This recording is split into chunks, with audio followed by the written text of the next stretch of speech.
Assalamualaikum warahmatullahi wabarakatuh. Kembali lagi kita ke mata kuliah kalkulus 2, mata kuliah kalkulus 2 melanjutkan materi yang kemarin mengenai fungsi eksponensial. Di mana kita kemarin sudah mendefinisikan bahwa fungsi eksponensial merupakan fungsi inverse dari fungsi ln. Nah, kemarin kan simbolnya kita EXP, bentar, nulis EXP ln X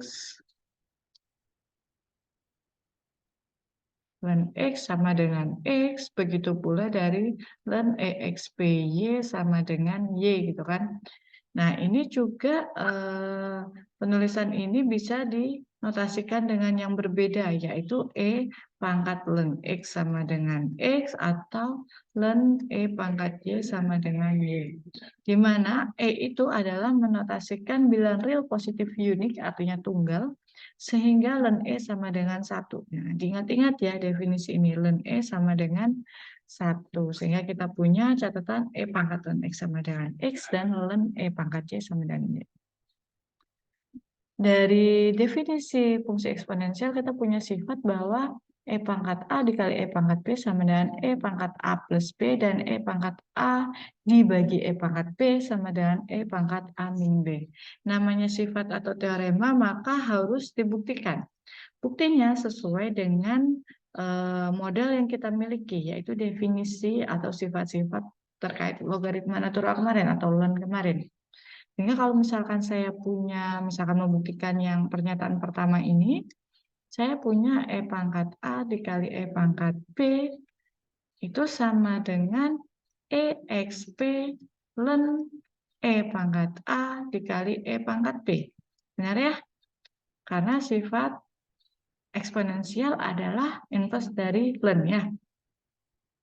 Kemudian dari sini kita bisa menjabarkan menjadi ln E pangkat A ditambah ln E pangkat B. Nah, ini sifat perkalian ln kemarin ya yang sudah kita buktikan. Dari sini kita bisa punya EXPA sama dengan A ln E ditambah B ln E. Ya, kenapa? Karena sifat kemarin yang ln A pangkat R itu ya, R-nya turun ya. Jadi ini. Dan dari definisi bilangan E, ln E adalah 1. Berarti ini tinggal A, yang ini tinggal B. Sehingga sama dengan EXP A plus B, yang mana disimbolkan dengan E pangkat A plus B. Nah, terbuktilah teorema yang ini untuk pernyataan pertama. Pernyataan kedua analoginya sama, tinggal di sininya pakai yang sifat nomor 3 ya, pembagian itu ya, yang minus. Oke, selanjutnya berdasarkan teorema turunan inverse fungsi, maka E pangkat X memiliki turunan ya. Misalkan kita punya fungsi Y sama dengan E pangkat X, maka saya akan punya X itu sama dengan ln Y gitu. Karena fungsi inverse ya. Ini keduanya dilenkan, ln Y, yang ini ln E pangkat X kan sama dengan X gitu ya. Ingat ya. Nah, kemudian setelah kita punya X sama dengan ln Y, kita turunkan kedua ruas terhadap X. X diturunkan terhadap X1, sementara ln Y diturunkan terhadap X nggak bisa langsung, karena dia variabelnya dalam Y. Maka kita gunakan aturan rantai ya, kayak kemarin ln U sama dengan seper U gitu kan. Berarti ini seper Y dxy. Nah, dxy itu sama dengan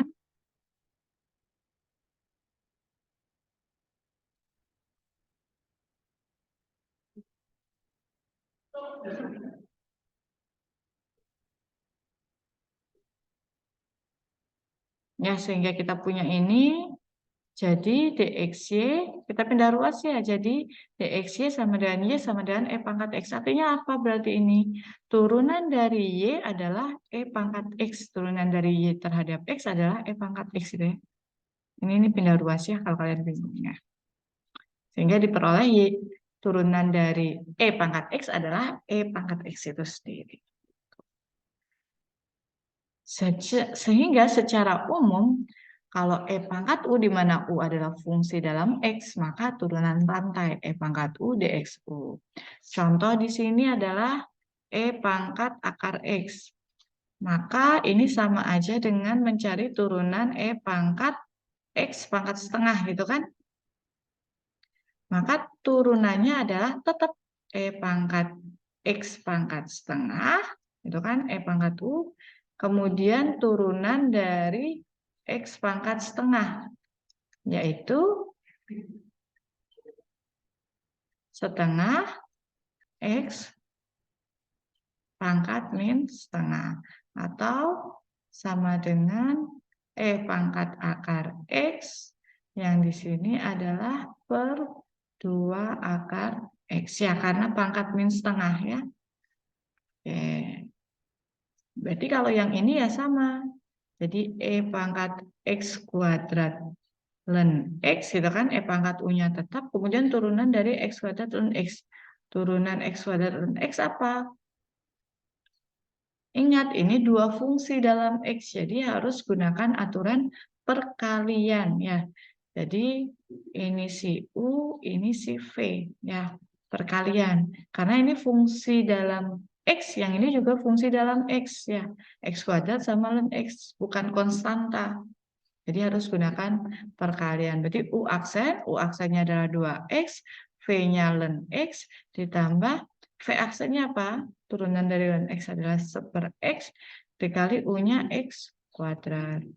Maka sama dengan E pangkat X kuadrat ln X, dikali 2X ln X, ditambah X ya, karena X kuadrat dibagi X.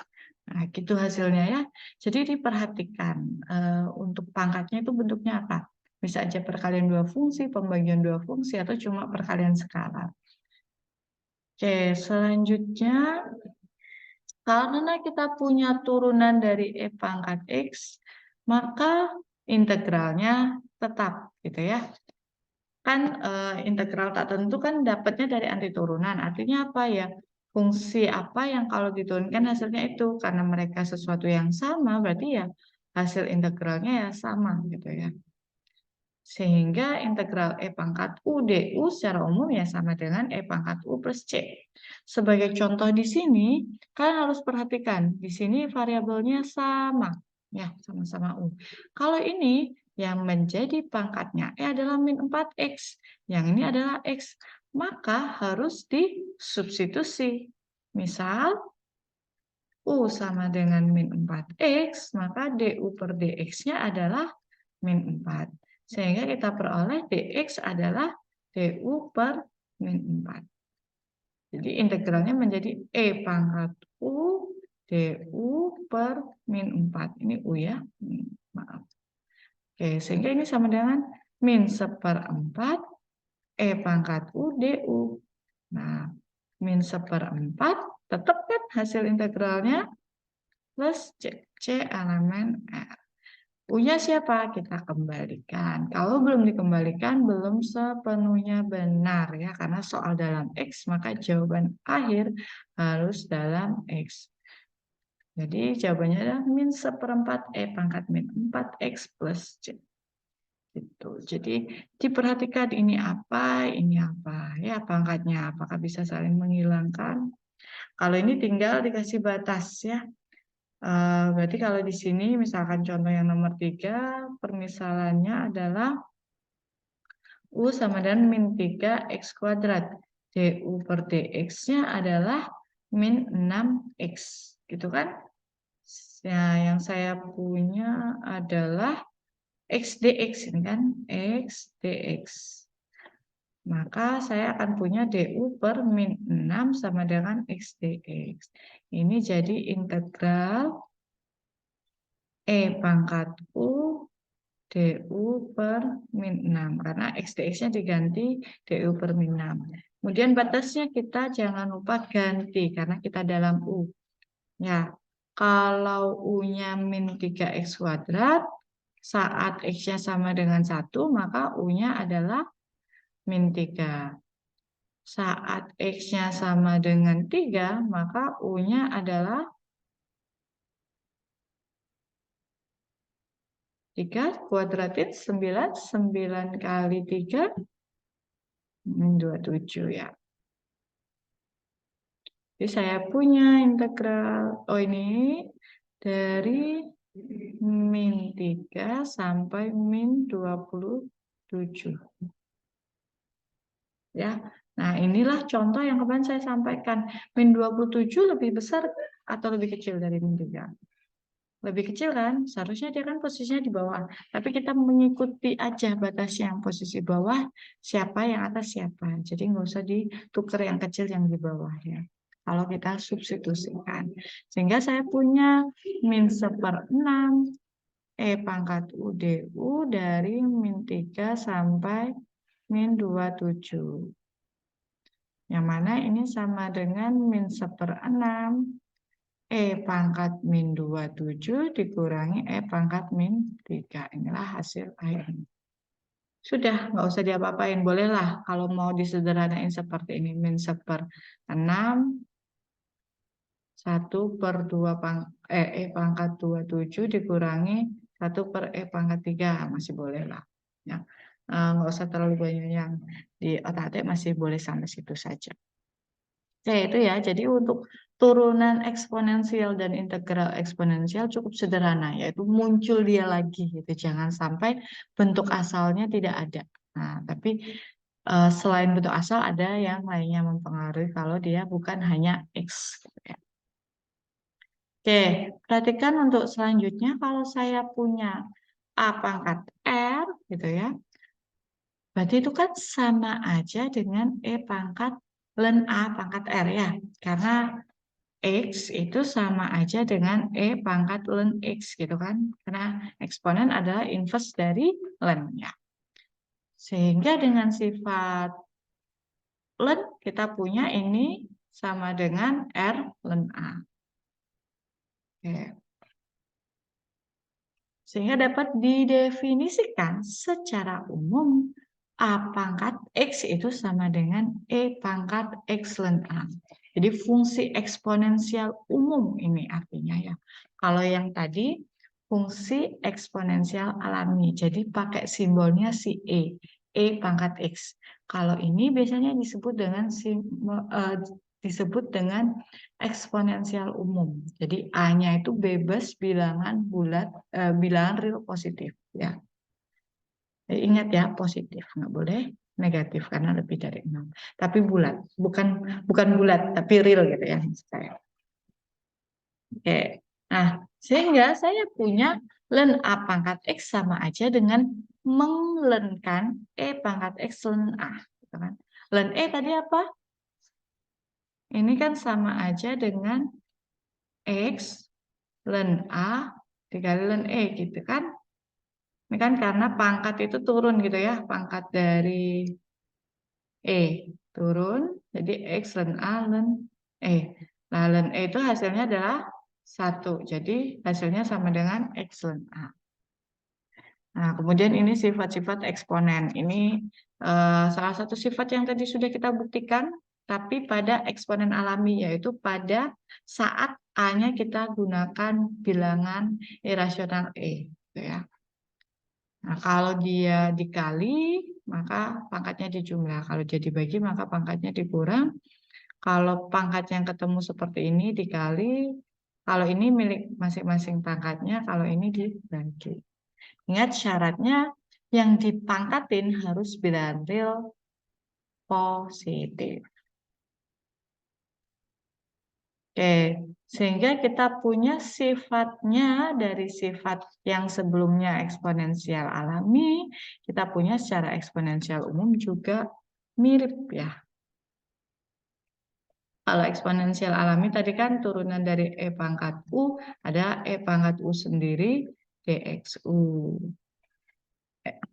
Ya, tapi kalau misalkan A pangkat X, maka turunannya A pangkat X ln A.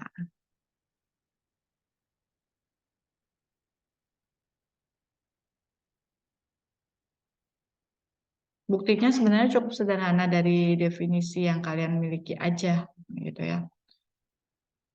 Jadi kalau misalkan saya punya turunan A pangkat X. A pangkat X tadi definisinya sama dengan E pangkat, coba kembali ya tadi, E pangkat X ln A gitu kan. E pangkat X ln A gitu kan. E pangkat X ln A yang mana ini sama aja dengan menurunkan E pangkat X ln A tadi kan adalah turunan eksponensial kan. E pangkat X ln A dikali turunan dari pangkatnya yaitu X ln A gitu kan. Tadi kan ini kan ya E pangkat U, E pangkat X ln A berarti tetap di depan terus turunan dari pangkatnya X pangkat ln A. Ini E pangkat X ln A, yang ini turunan dari X ln A adalah ln A. Karena ini kan konstanta toh, A itu kan bilangan real tak negatif, terus cuma variabelnya X. Jadi seperti 2X, 3X, ln 4X, berarti ya turunannya adalah, ya sama kayak 2X turunannya 2, berarti ln AX ya turunannya ln A. Seperti ini. Yang mana ini E pangkat X ln A sendiri sama dengan A pangkat X. Berarti turunannya adalah A pangkat X ln A.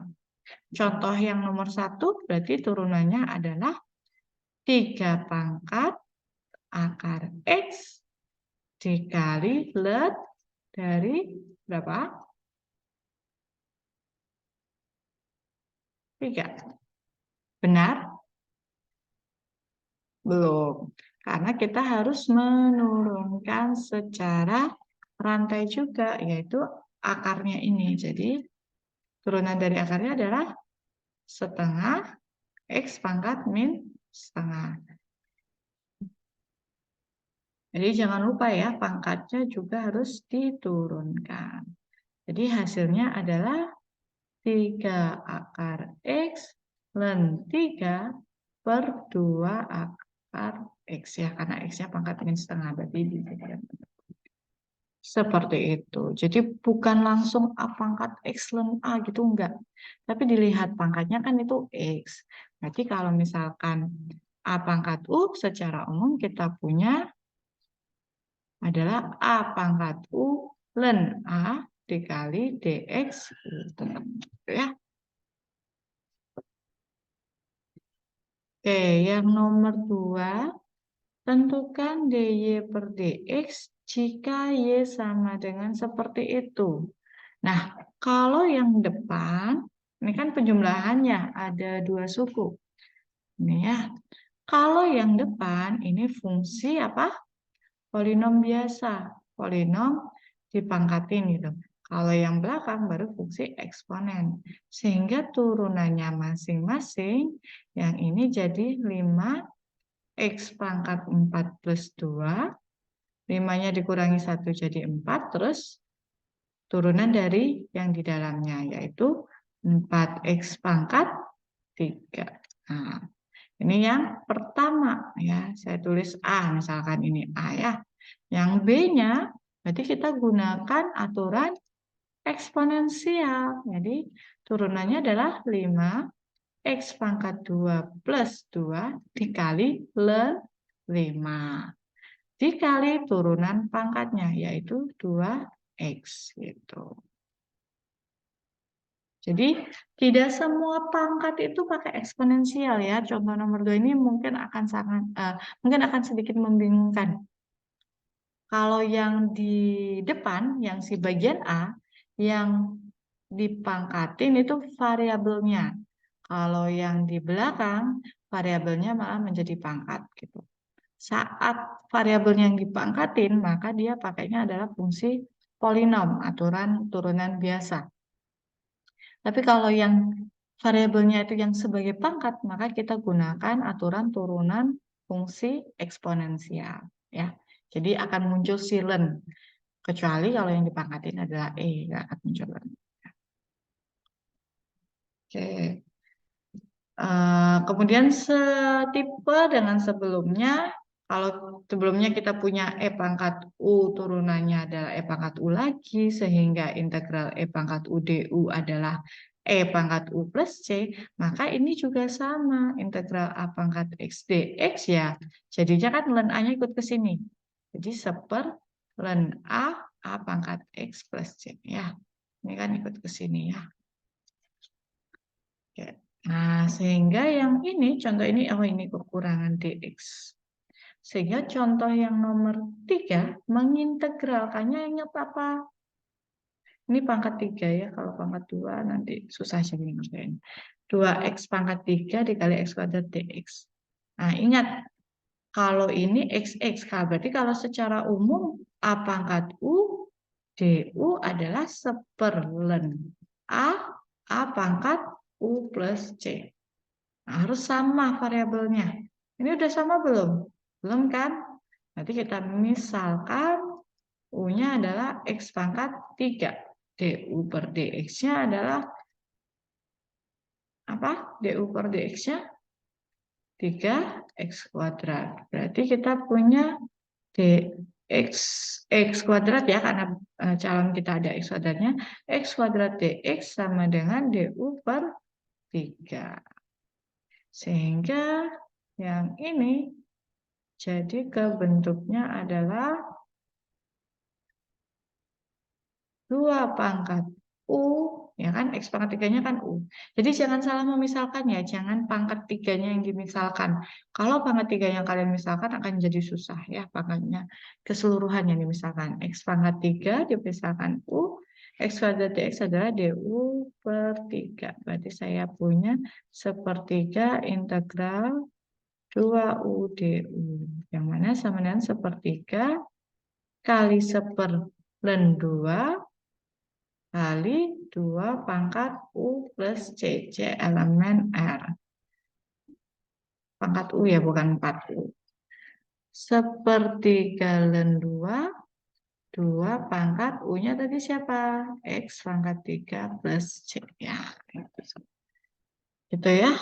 Jadi penyelesaiannya kita mengambil metode substitusi kalau bentuknya yang pangkat variabelnya itu tidak sama dengan yang di belakangnya integral.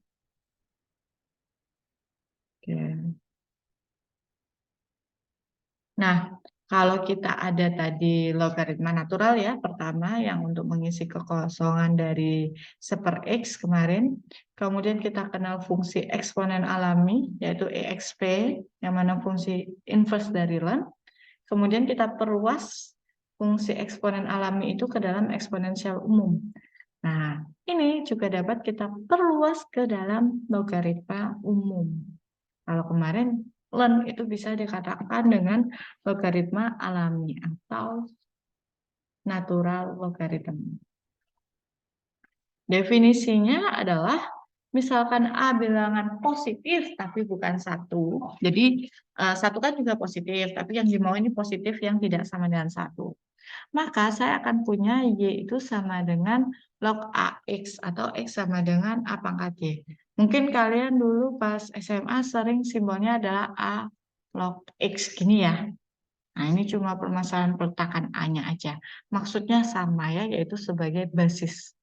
Biasanya kalau di matematika sebagai basis itu di bawah, basis kan dasar gitu. Base gitu. Makanya diletakkannya di bawah. Kalau di atas kan pangkat eksponen gitu ya. Hanya simbolnya di bawah. Nah, kita punya berarti Y sama dengan A log X, X-nya yang mana sama dengan A pangkat Y. Jadi kalau saya punya definisi Y sama dengan log AX, maka itu artinya adalah X sama dengan A pangkat Y. Atau kalau misalkan dulu kalian mungkin simbolnya adalah A log B sama dengan C, jika dan hanya jika B sama dengan A pangkat C gitu kan. Nah, sama aja ya, simbolnya cuma diperumum ke X dan Y lagi. Gitu ya. Nah, catatan di sini adalah sama seperti SMA juga. Tapi kalau SMA mungkin kalian basisnya si A-nya itu adalah 10 gitu ya. Kan kalau misalkan dulu di SMA mungkin nggak menuliskan basisnya ini berapa, log 100 langsung 2 gitu. Ya basisnya dianggap 10 gitu kalau dulu. Nah, kalau di sini kita kuliah kalkulus 2 ini, kalau basisnya nggak ditulis, artinya sama aja dengan ln. yang mana basisnya adalah bilangan natural. Log X itu sama dengan ln X.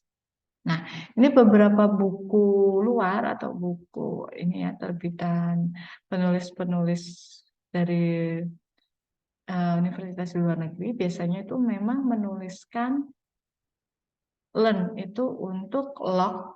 Jadi kalau saya menulis gini, log X gitu ya, kalau di luar itu sama aja definisinya dengan ln X. Artinya log E sama dengan 1 karena ln E adalah 1. Tapi kalau kita kan log 10 ya sama dengan 1 biasanya di SMA. Nah, ini tidak lagi digunakan ya. Sekarang pas kuliah kita gunakannya yang ini ya. Jadi kalau nggak ada basisnya ya artinya adalah ln ya. Nah, karena A log X sama dan ln X per ln A, maka turunan ini apa?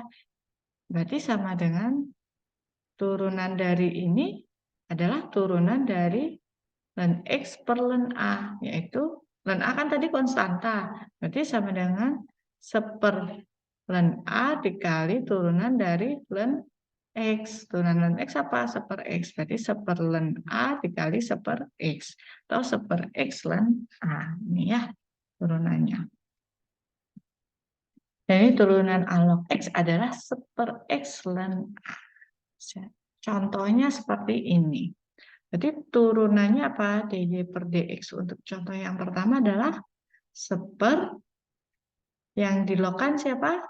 X pangkat 3 plus 2 dikali ln dari basisnya, yaitu 8.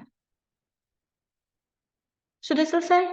Belum. Harus gunakan aturan pantai, yaitu turunan dari yang di dalam ini. Jadi 3x kuadrat plus 3x kuadrat saja ya, karena 2 turunannya 0. Jadi secara umum log A U turunannya adalah terhadap U sama dengan 1/U ln A dikali dx. Atau ini sama dengan 3x kuadrat per x pangkat 3 plus 2 ln 8. Kalau yang ini gimana? Berarti turunan yang B adalah dy per dx-nya sama dengan 1/sin kuadrat X. Nah, jadi ditulis dulu fungsi yang di dalam lognya. Jadi 1/, terus dikali dengan ln-nya, basisnya 2, kemudian dikali dengan turunan sin kuadrat, yaitu apa dulu yang paling luar? Pangkatnya. Maka pangkatnya dulu yang diturunkan. 2 sin X. Sudah selesai? Belum. Fungsi trigonometrinya belum kita turunkan. Berarti dikali dengan cos X. Sudah? Boleh sudah? Boleh lanjut. Lanjut sudutnya apa? X. X turunannya 1. Ya, masih sama. Boleh kita. Jadi 2 sin X cos X per sin kuadrat X ln 2. Ini boleh disederhanakan. Jadi tinggal 2 cos X per sin X ln 2 atau sama dengan 2 per ln 2 per tangan X. Yang C bagaimana? Yang C ya sama aja, hanya rantainya lebih panjang ya. Berarti sama dengan 1/, tetap semua fungsinya ditulis dulu. Setelah itu dikalikan dengan ln basisnya 4. Baru dikali dengan turunan rantai dari fungsi yang di dalam log, yaitu yang ini. Ini yang paling luar siapa? Pangkat dari trigonometri. Karena kan cos X dikali cos X. Berarti kan yang paling luar adalah 2-nya gitu kan. Berarti pangkatnya kita turunkan dulu. Pangkatnya turun, jadi cos-nya tetap. Ya, pangkatnya kan dikurangi 1. Nah, setelah menurunkan pangkat, kita turunkan apa? Fungsi trigonometrinya. Cos turunannya apa? Min sin. Sudah selesai? Belum. Sudutnya kita turunkan lagi. Itu 2x min 2. Kita kalikan, kita sederhanakan. Ya, bisa ya untuk mengalikan dan sederhanakan sendiri. Oke. Sehingga secara umum saya punya definisi ini ya, sifat ini ya.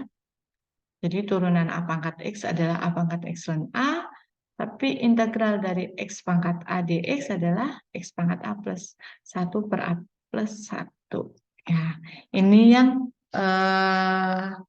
apa namanya yang sering kalian gunakan memang ya di integral itu kan X pangkat setengah, X pangkat 2 gitu kan. Makanya ditambah 1 per tambah 1 ya. Jadi diperhatikan dengan baik ya. Yang menjadi pangkat itu variabelnya atau variabelnya malah yang dipangkatin gitu ya.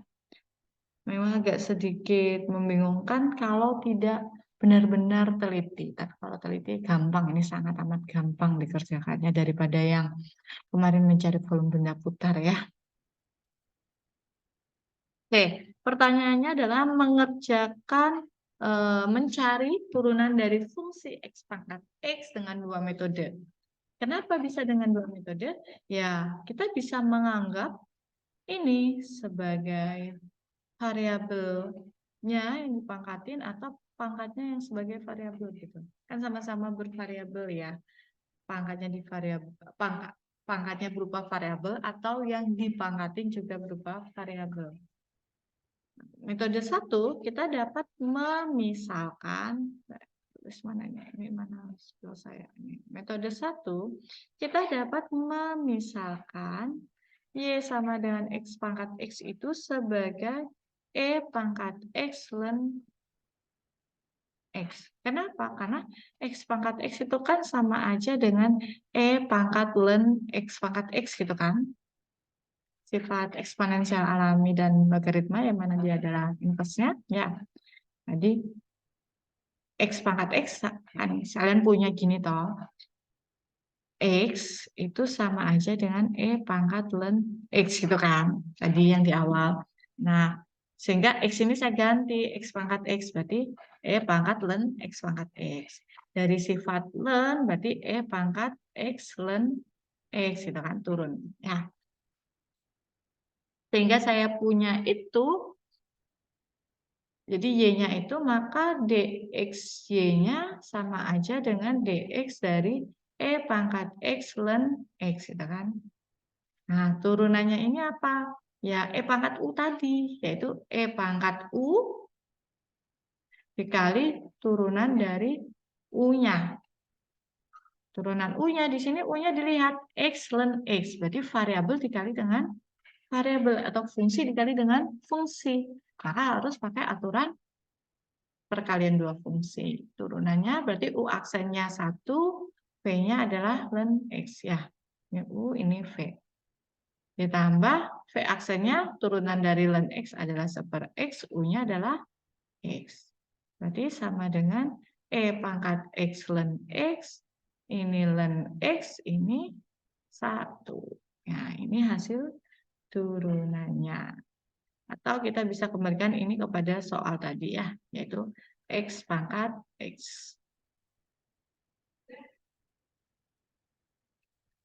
Nah, selanjutnya, cara 2, kita bisa menggunakan sifat dari fungsi turunan fungsi implisitnya. Kalau kalian ingat, coba dibuka kalkulus satunya. Jadi, saya bisa memisalkan Y sama dengan X pangkat X ini sebagai ln ya. Maksudnya saya operasikan kedua ruas dengan ln. Sehingga ln Y sama dengan ln X pangkat X. Yang mana ini sama dengan X ln X. Ya, pangkat dari yang dilenkan itu bisa turun. Nah, kemudian turunannya secara implisit, berarti dx dari ln Y dan dx dari X ln X. Turunan dari ln Y berarti 1 Y dxy gitu kan, karena dia variabel Y itu tidak bisa langsung diturunkan terhadap X gitu kan. Dan dia terkait. Sementara yang ini pakai aturan perkalian karena dua fungsi. Berarti U aksen 1 ln X plus V aksen 1 X kali U-nya adalah X. Kalau sama dengan ln X plus 1. Ini dxy. Ini kan 1 Y. Berarti kalau saya pindah Y-nya di sini jadi dikali Y. Di mana Y-nya tadi adalah X pangkat X. Nah, hasilnya sama saja. Ya. Dua metode di sini mau disama dengan terus dilengkan kedua ruas boleh. Atau dua ruas dieksponenkan itu boleh ya. Hasilnya tetap sama. Oke. Kemudian contoh yang kedua. Nah, di sini kalian harus lihat. Pi ini tuh siapa? Pi itu kan bilangan irasional, tapi masih real. Maka turunan yang pertama kita gunakan turunan sifat pangkat biasa, yaitu Pi X kuadrat plus 1, Pi-nya dikurangin 1, gitu kan? Turunan biasa ya. Sudah selesai? Belum. Dikali dengan turunan yang di dalamnya, yaitu 2X. Kemudian baru ditambah dengan Pi sin X. Nah, ini yang dipangkatin adalah variabel, yang menjadi pangkat adalah variabelnya. Maka gunakan aturan yang eksponensial umum ini. Sehingga hasilnya adalah Pi pangkat sin X dikali ln Pi. Nah, ini adalah turunan dari fungsi Y-nya. Ya, cukup bisa dipahami ya. Hati-hati yang mana sebagai pangkat mau pakai fungsi eksponensial umum atau malah ternyata fungsi pangkat biasa. Nah, gitu ya. Ini juga sama. Coba dikerjakan ya. Oke, kita masuk ke salah satu contoh yang mungkin bisa kalian temui di beberapa artikel ilmiah terkait dengan matematika, yaitu terkait pertumbuhan dan peluruhan eksponensial. Jadi pertumbuhan atau populasi yang ada di muka bumi ini biasanya tidak dipengaruhi secara linier, gitu. Artinya apa? Nggak pendekatan, misalkan saya punya fungsi linier itu apa sih? Fungsi yang hanya pangkat tertingginya 1. Misalkan saya punya modelnya Y sama dengan 2X plus 1. Artinya kalau misalkan saya punya manusia 1, berarti kan populasinya selanjutnya akan menjadi 3. Saat manusianya bertambah 2, populasinya menjadi 5. Apakah seperti itu? Pertambahannya cuma kelipatannya? Tidak. Nah, biasanya populasi itu akan merangkap, artinya seperti kayak bakteri itu bisa membelah diri gitu. Jadi satu orang bisa menjadi 2, 2 nanti jadi 4, 4 jadi 6, semakin meningkat gitu pertumbuhannya. Kalau ini kan pertumbuhannya cuma 3 ke 5, 5 ke 7, 7 ke 9 gitu kan. Padahal secara umum kita satu orang itu bisa banyak gitu kan, nggak selalu cuma nambah 2, 2, 2, 2 terus. Memang sih program pemerintah itu 2 anak cukup, tapi nggak seperti itu maksud pertumbuhan populasinya ya. Jadi biasanya pemodelan yang umum digunakan untuk pertumbuhan populasi itu adalah fungsi eksponensial.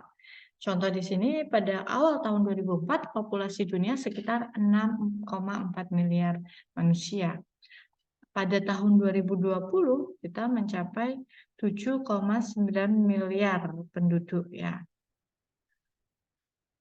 Nah, bagaimana membuat prediksi untuk populasi tersebut? Jadi kira-kira pada tahun 2030 nanti ada berapa miliar penduduk? Nah, itu maksudnya.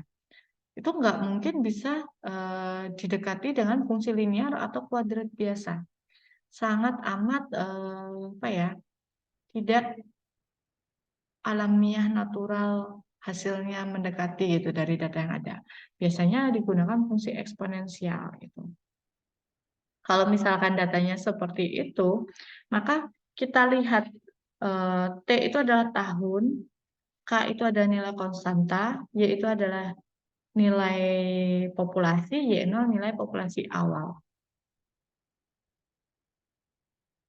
Jadi kalau K-nya lebih dari 0, maka pertumbuhannya itu meningkat. Tapi kalau K-nya kurang dari 0, maka dia akan luruh penghancuran gitu, misalkan kayak nuklir gitu kan, peluruhan gitu ya. Jadi eh, tergantung nilai K-nya. Nah, kalau misalkan saya punya seperti ini, berarti saya akan punya datanya adalah 7,9 sama dengan 6,4 E pangkat K. T-nya adalah berapa? T-nya adalah 16. Kenapa 16 bukan 2020? Karena Y0-nya adalah populasi awalnya dimulai saat 2004. Jadi T-nya adalah 16 tahun ya. Sehingga saya punya dari sini 7,9 sama dengan 7,9 per 6,4 sama dengan E pangkat K kali 16. Nah, ini kalian kalikan dulu. Kemudian setelah ketemu hasilnya, kalian lenkan. Berarti len 7,9 per len 6,4 sama dengan len E K pangkat 16, K kali 16. Sehingga ini ketemu len 7,9 per len per 6,4 sama dengan K 16. Ya, karena len E kan 1 ya, jadi K kali 16. Sehingga K-nya nanti ketemu dari len 7,9 per 6,4 yang dibagi dengan 16. Ketemu K-nya, masukkan ke perhitungan ini. Nah, K-nya itu nanti bisa untuk memprediksi kira-kira nanti, berarti kan kita sudah punya K, kita sudah punya populasi awalnya yaitu 6,4. Nah, tinggal T-nya itu berapa tahun setelah 2004. Misalkan mau 2030, berarti T-nya diganti 26. K-nya hasilnya dari yang ini. Itu salah satu contoh terapan dari fungsi eksponensial ya. Jadi fungsi kayak kemarin pertumbuhan COVID, nah itu juga pakai fungsi eksponensial untuk melihat kira-kira kapan nih landainya gitu. Kalau fungsi kuadrat kan naik terus nggak ada landai-landainya kan, makanya seringnya yang digunakan adalah fungsi eksponensial. Nah, contoh penerapan fungsi eksponensial yang lain yaitu untuk menghitung berapa lama populasi manusia berlipat ganda dengan asumsi di atas. Berlipat ganda itu apa sih? Berarti berlipat ganda itu apa? Berarti populasi setelahnya itu 2 kali dari sebelumnya gitu. Nah, kapan kayak gitu? Berarti kapan Y per Y0-nya sama dengan 2. Kayaknya kan udah diketahui, tinggal nyari TT yang bagaimana supaya E pangkat K dikali T itu sama dengan 2. Terus yang kedua, jumlah bakteri pada jam 12 siang sekitar 10.000 dan 40.000 setelah 2 jam. Berarti T-nya 2, Y0-nya 10.000. Y-nya berapa? Nah, yang pertama kita mencari K dulu, berarti Y-nya adalah 40.000.